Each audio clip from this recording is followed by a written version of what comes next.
مفيش أرقى من كده أكل الاستاكوزا المخلية والجمبري المشوي على فلامبيه بالصوص بتاعه بالخلطة بالتتبيلة. الاستاكوزا بص على المنظر، فلفل الألوان والجبنة الموزاريلا.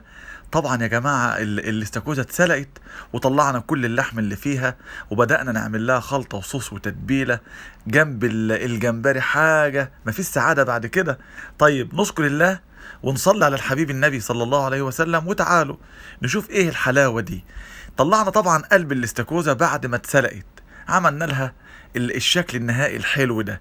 يعني ايه؟ جزر مبشور وفلفل الوان وبصل وتوم وكريمه لباني وحاجات حلوه، يعني تحبيشه للاستاكوزا المخليه، وبتتعمل بطريقه سهله وحلوه ومكمله طبعا لطعم الاستاكوزا الرائع اللي مفيش احلى ولا اجمل منه. طبعا دي الوجبه الغذائيه الكامله المفيده مفيش بعدها. الطريقه الحلوه ان شاء الله هتنزل قريب. اشتركوا معانا في القناه ودعمونا بلايك واستنونا يا غاليين.